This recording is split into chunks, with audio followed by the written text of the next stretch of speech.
a general manager at Crunch, and also for different countries, right? Yeah, for the area general manager for Los Angeles. Awesome, thank you so much. Hi guys. Hi. So I'm a little informal, so I'll probably hang out right here because it's still picture camera. So thank you for having me today. It's so funny because I was very involved in my high school. So when I was in high school, I was actually class president and did a lot of clubs. So for me, it was really important to be part of societies and National Honor Society and do things like that. And it really does help you. It means a lot when you're on your work resume. To give you a little bit of background on who I am, I grew up in Connecticut, and I was very much always going to be a lawyer. That was what I wanted to do. And then I went to arts camp when I was a freshman in high school, and I fell in love with opera. And I decided I'm going to be an opera star. Yeah, like 5 foot tall. I'm going to be an opera star.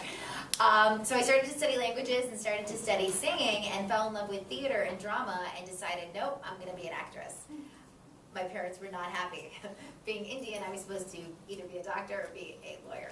So I ended up going to NYU under the guise that I would try acting and also decide to go a little bit into pre-law.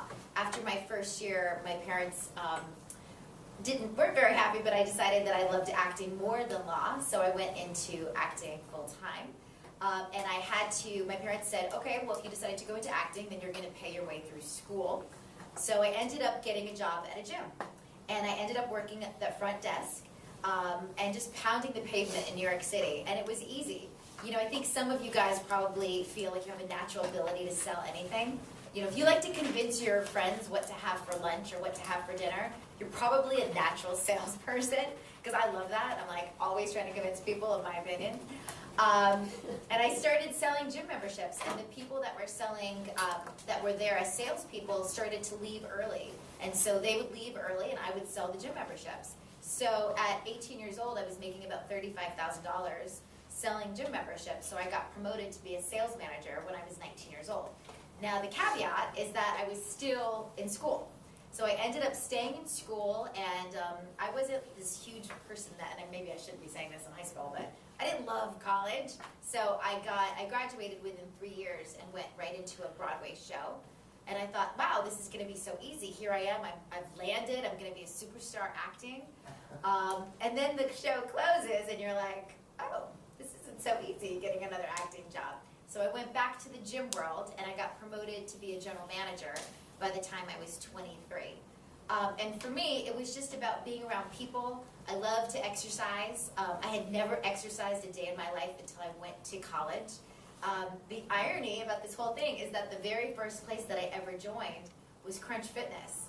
And I was a very, I guess, introverted, nerdy girl. Like, I never believed in physical activity. If I could get a gym pass to skip gym, I absolutely did it. So by the time I joined my first gym class, I fell in love. I was like, wow, you can exercise and you feel good, and you just get energy from it. This is great. So I was a member of Crunch, but I was working at another gym, which is kind of funny now. So fast forward, I've acted for about 20 years professionally, worked in gyms between acting jobs, and then when about 2006, when my husband's a professional actor, he decided, hey, let's get a house. I decided I need to get a job. I need to get a full-time job. So I was a member of Crunch in Los Angeles. So I went over to the general manager there, and I said, you know, I've worked in gyms before. I'm pretty good at it, and I'd like to get a job here. And within a month, I was hired in sales, and within a month, I was hired to be the sales manager of Crunch in Los Angeles. So to give you guys an idea of money, right, because this is a finance class, I started at Crunch making about $45,000, but my first month there, I was beating all the records, so I was on track to make about $72,000. I became the membership director there, and I made $138,000 working at a gym. So it was pretty great, and I stayed there, and I fell in love. And in 2010, I got pregnant, and I was literally a month before about to pop. And I realized I was working on the set of a sitcom called Rita Rocks, and I realized I wasn't having fun anymore acting. And I'd rather put all my passion and my energy into my full-time job. I I was making great money. So from then, I got promoted to be the general manager, and I made about $185,000 as the general manager in Los Angeles, which probably I shouldn't be saying this in front of you. But, so it's very lucrative. I have too, so it's good for me. Yeah, it's a very lucrative position when you work as a general manager in a city gym that's competitive. Now, part of my responsibilities as a general manager are to not only manage your staff, you hire, you fire, which, believe it or not, is pretty difficult, especially when you've been working with friends for a long time. You get very close in the gym world because you work long hours. So literally, you'll be working, I mean, yesterday I got to work probably 8 o'clock, I left at 9 o'clock, and mind you, it's very fun, and it's fast-paced, and it's loose, but you work pretty hard. So you're working very hard with these people, and then all of a sudden, if people aren't producing, because all sales jobs are quota jobs, which means you have to produce, you have to bring people in, you have to sign them up. But if people are not producing, then you have to let them go. And one of the hardest things was the first person I ever fired, because they were a very good friend of mine. So that was just definitely a learning lesson for me. Also, as a general manager, you have to keep the morale up of the team, right? So that's also something that you're doing with people that are friends. And when you're a manager, as you guys probably know from your experiences or just from some of your speakers, is there's good and bad, right? When you're managing people, there's some people that are all about it and they want to work hard. And then there's probably like the 65 to 70% of the other people in the workforce that are doing it for a paycheck. So part of it is about, okay, how do you motivate and keep people really focused on what you have to do for the work?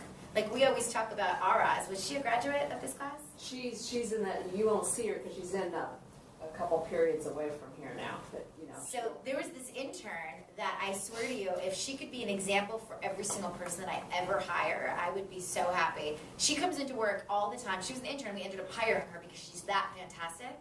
But she would come in happy, hello, greet everybody. Her work was immaculate. Everything they tell you about being really great and adept at Excel spreadsheets and Word and all that is absolutely the truth. She would have a spreadsheet done for me that literally would take somebody about an hour. She would have it done in like 15 minutes. So that kind of stuff gets noticed and that stuff gets promoted. But that's one of the things that you manage when you are a manager is you're managing the people that really want to be there versus the people that don't want to be there. Another big thing for Crunch is just the culture of the gym. So you've got your employees, you've got your budgets, you've got your quotas, but then you have members, right? So those are people that you really can't control. I can't go and bring a member in and be like, you know, you're not behaving at the gym, so we need to have a conversation. It wouldn't work. That would be great. But it doesn't work like that. So, so there's all those components of it. I have to say, I never feel like I go to work. You know, for me, it is, when we come to Burbank, it's a lot about community, which is why I'm thrilled to have this partnership with you guys. But it really is, I never feel like I go to work, and I think that's the secret. Money's always come. I recently got promoted when Burbank opened up. I got promoted to be the area general manager. So now I'm stationed in one club, and I oversee the other club, and I'm helping that manager be successful. So I'll still hire, I'll still fire, I'll still coach people, but I get to kind of manage a manager, which I think is my next step, is to just be able to manage managers. So, are there any questions from anything that I've gone through? Does anybody want to be a manager? Anybody is looking to go into like a management field? Yeah? What kind of management do you want to go into? I want to be a CEO, actually. A CEO? Yeah. You know, the irony is the CEO and I are very close. He's actually my mentor and one of my biggest role models. How he started was he was a trainer, and he worked his way up the same way that I'm telling you. Like, he was really great at managing teams, producing results, hitting quotas, but he ended up becoming what I am, a general manager. Then he oversaw a bunch of spas, and then he came to Crunch the same year that I did. And he went from the COO, which I'll have Nicolette speak about. It's the Chief Operations Officer. So in a lot of clubs, you've got a general manager that manages the money and manages the members and manages the new people coming in. And then you have operations, which manages the cleaning, the front desk, the kids crunch, all the things that really make the ship run. So, but he became a COO, a Chief Operations Officer, and from there, he was promoted to be the president of the company. And then from there, he's the CEO. And I have to say, the best CEOs are the people that make people number one priority. Because money will come and go, but if the people aren't happy and if people don't want to work and fight for you, then you have a company that's just going to have constant turnover. You guys are familiar with what turnover is. It means people leaving constantly. So the CEO is so respected. So people like me or people like a good friend of mine, Nadine, will stay with the company and we'll fight to the end. And I'll work 60 to 70-hour weeks because I believe in the CEO so much. So it's a really important job. Yeah. Did you have a question? So like the people who are trying to sell like memberships, well, at what point do you consider them like unproductive? Like, Good question. You know, for me, the biggest thing for a manager is I'm only successful if you're successful. So we believe in what we call a performance management model. The man that owns Crunch now is named Mark Mastroff, and he's amazing. He just bought the Sacramento Warriors. Like, he's incredible.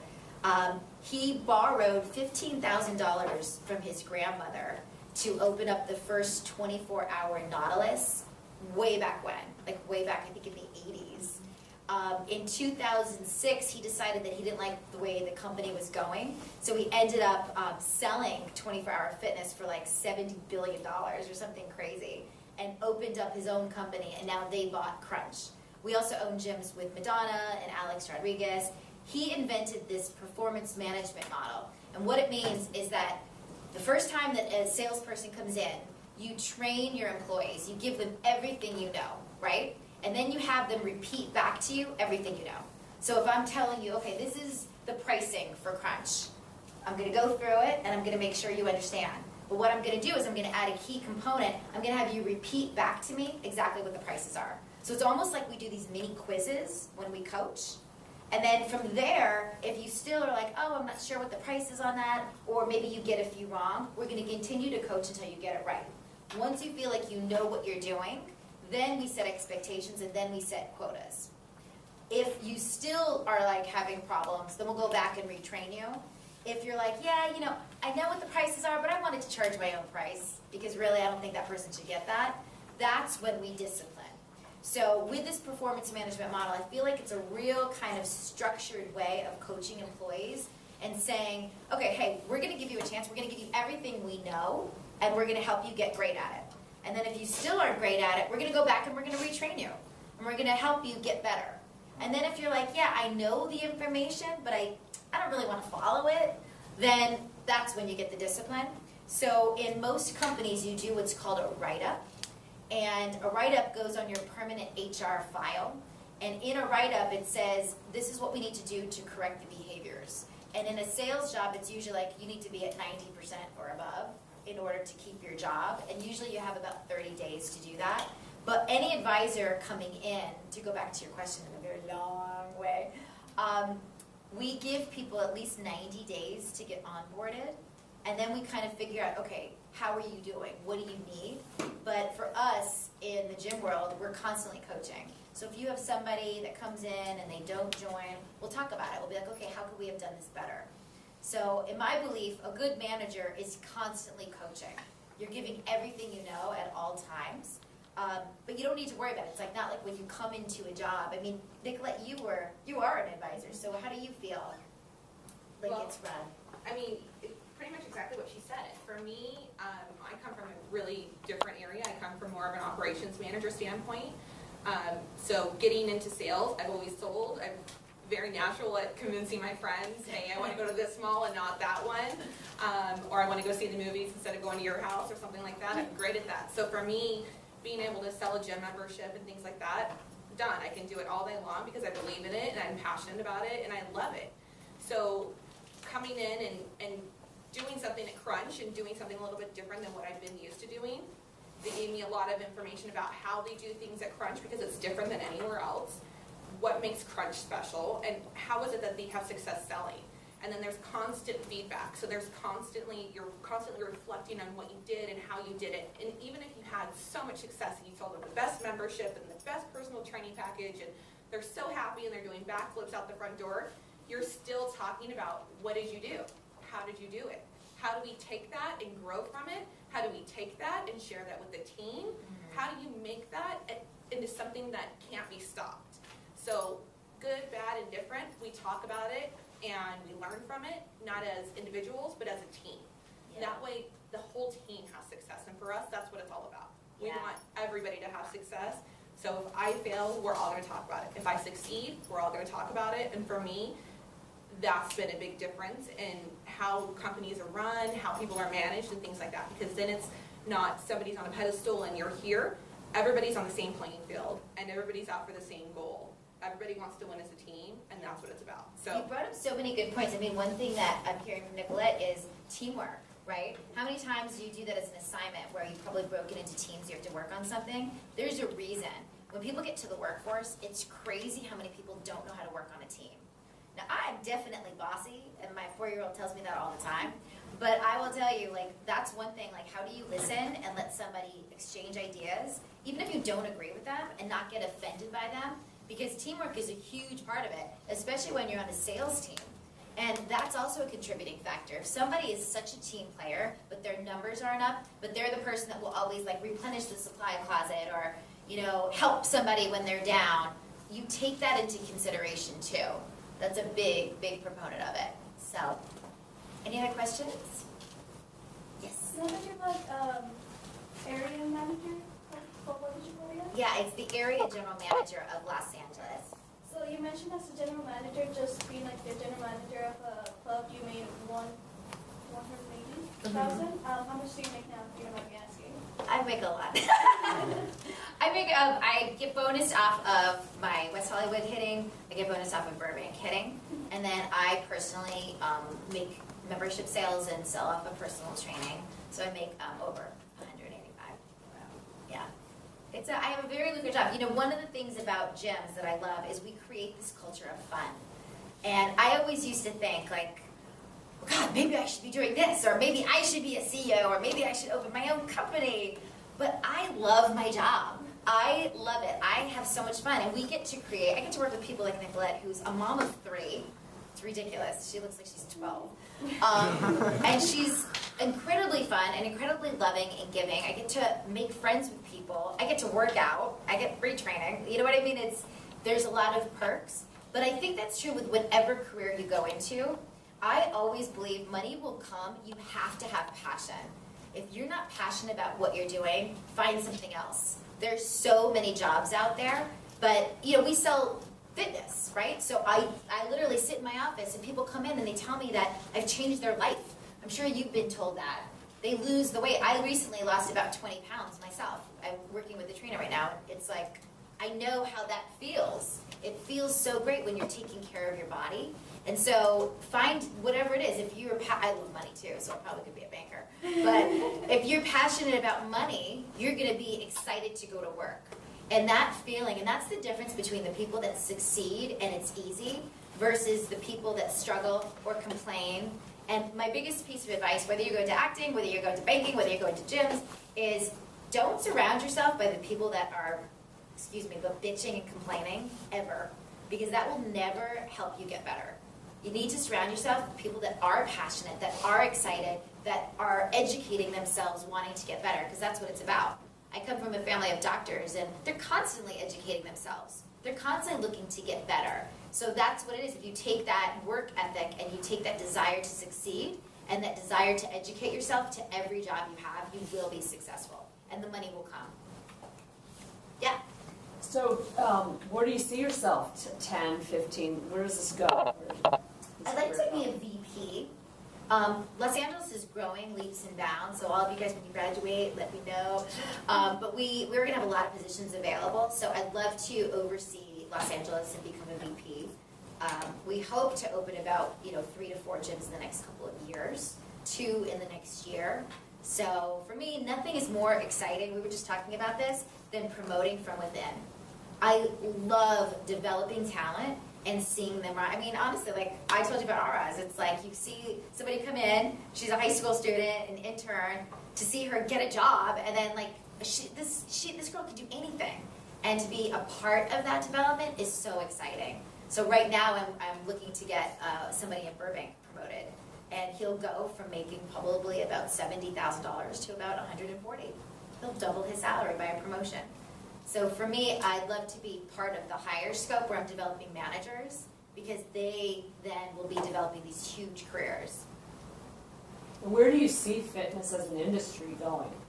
I see fitness as an industry becoming a little bit more accessible. Like everything with your phones, right? I think you're gonna be able to have training things right on your phone, so you'll know exactly what you're doing. I think they're gonna have all like pedometers and all of that on your phones. So I see it almost coming to you. At Crunch, we've started that where you have access, if you wanna do a class, you can literally pull it up on your iPad and do the class. So I see fitness becoming not just in the gym, but part of your phones, part of your mobile devices. Just easier to do. Because I think people see so many benefits of exercise, not just cosmetic ones and superficial ones, but health benefits, mood, sleep, right? It's one of the best things you can do. I wish to God that I exercised when I was in high school. I swear, I was like, God, I was so moody and dramatic. Like, I could have really benefited. It changes, though. When you get to college, college gets stressful because you're living in a completely different environment, and you're meeting all new people, right? And sometimes that's stressful and hard, but it doesn't need to be. And I think like now, if I have a big meeting or I have to have a big conversation, I'll always go for a quick run. And it just makes it makes you feel so confident that you're taking care of your body, you're ready to go, you can handle anything. And I think that feeling is what I try to pass on.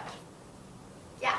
So like even you majored in like theatrical arts. Yeah. So, Mm-hmm. but well, looking back at it, so would you rather have not went to college and saved yourself the money?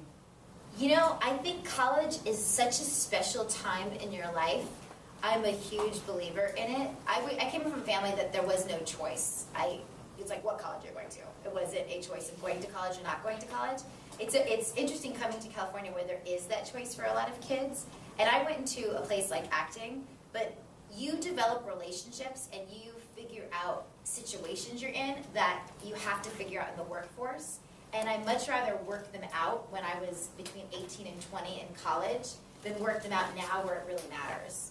So what I'm just talking about, like how do you deal with friends, or when somebody gossips about you, or like little things like that. But there's also things like you get even more if you go into business, you'll get even more development. And that skill set is going to put you further along.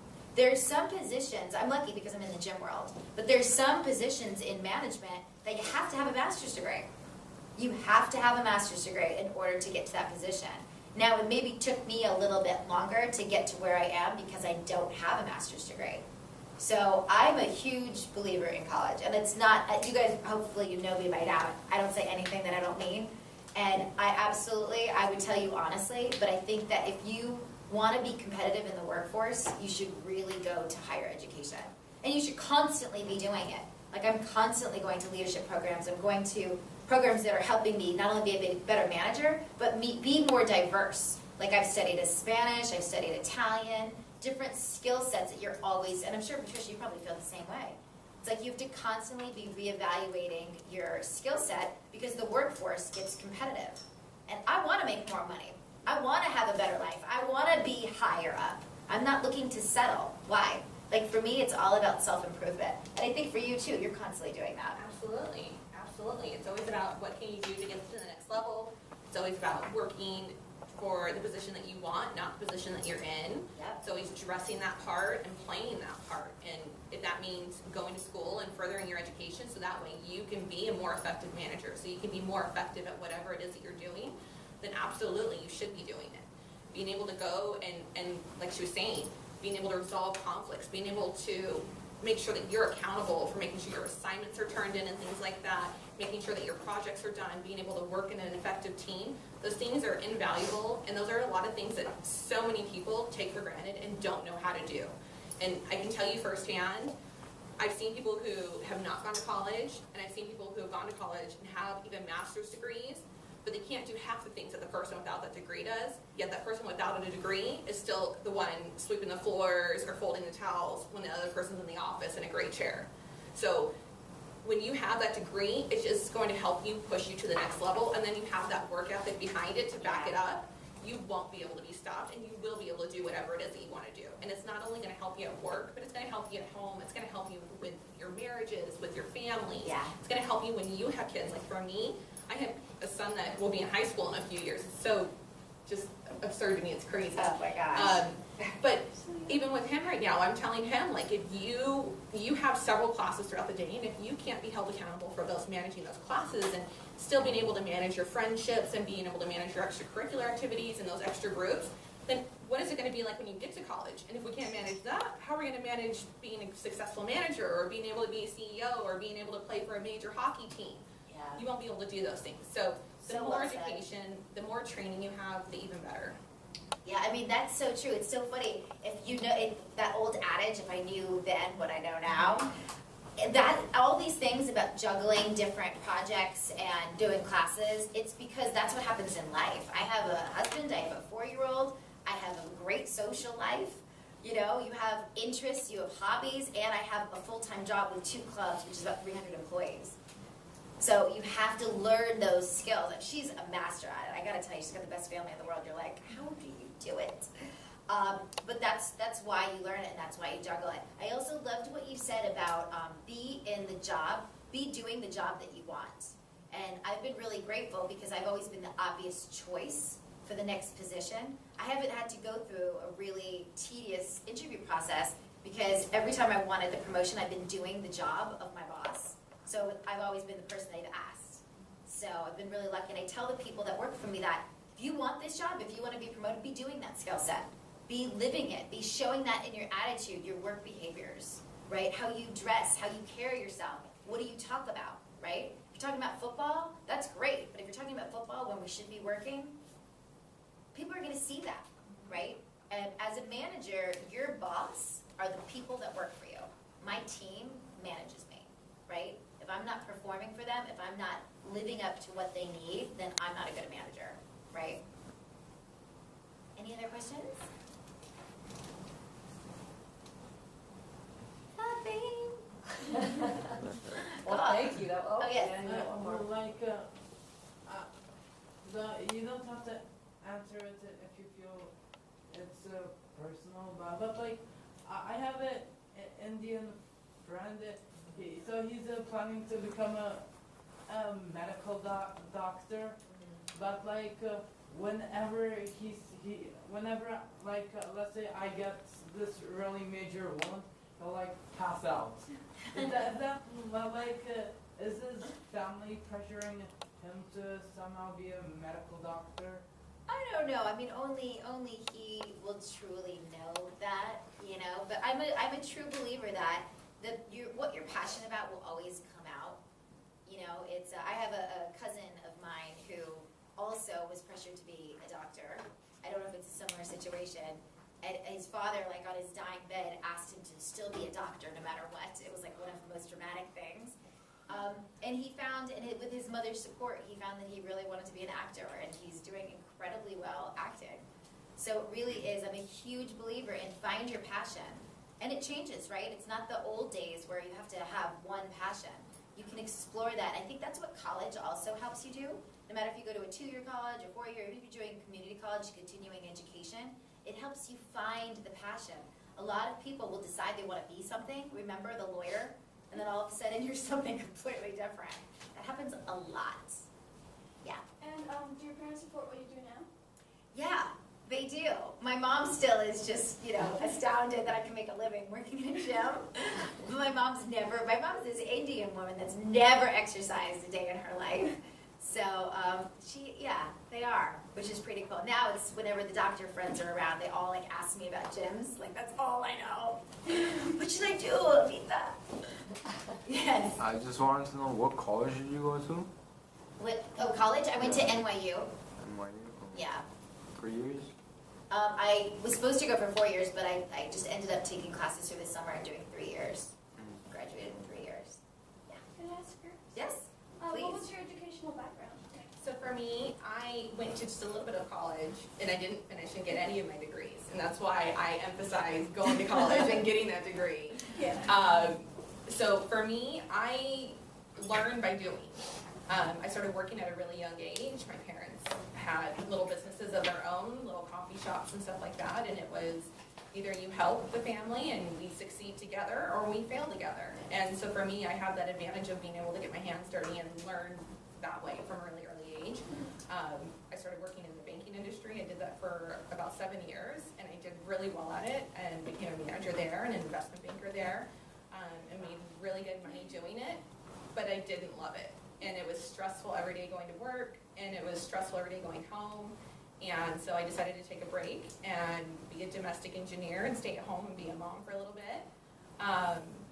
Take care of my little ones for a little bit. And then when they were in school, I was like, you know what? There's not any point in me sitting here and looking at the walls.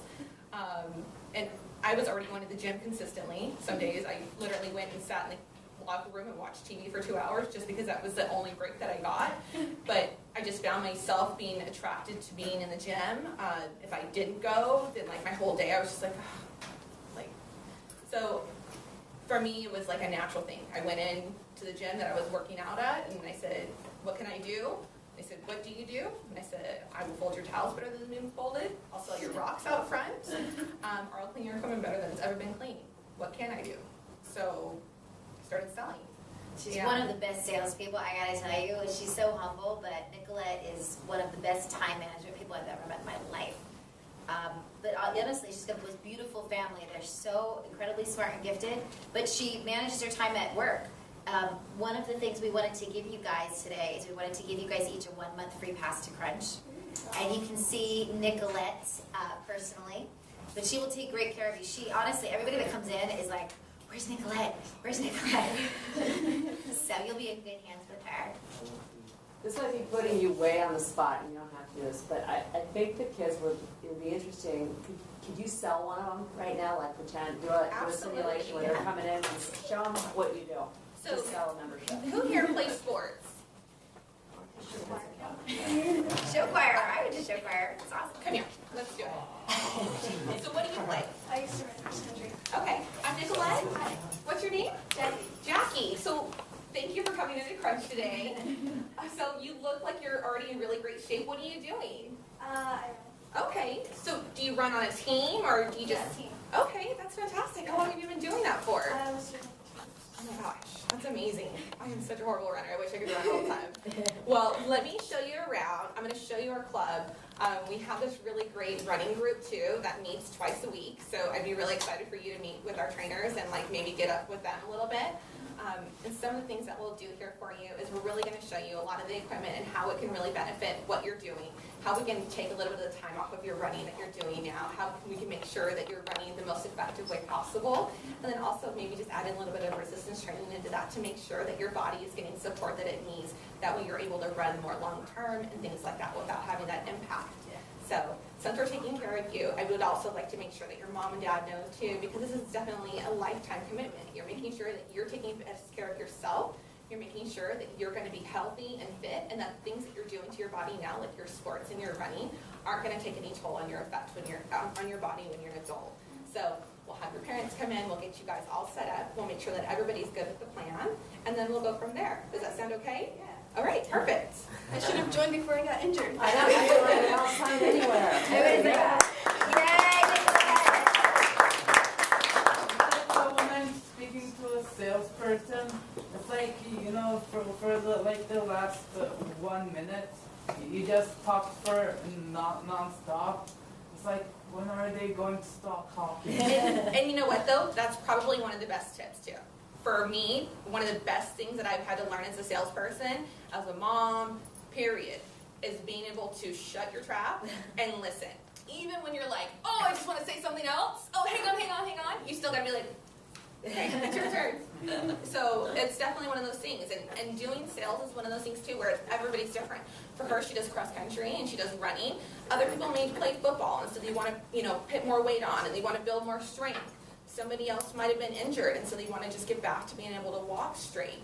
And so it's really about being able to listen to people and get to know them and find out what it is that they're there for and how it is that you can give them the best help you can possibly give them. Yeah. If you can do that, then you're solid. That's why you have to believe in what you're doing. So wherever you're a manager, whatever you're selling, you really have to believe in it or you shouldn't be doing it. You know, the best salespeople are the people that really do believe in what they're doing. Absolutely. All right.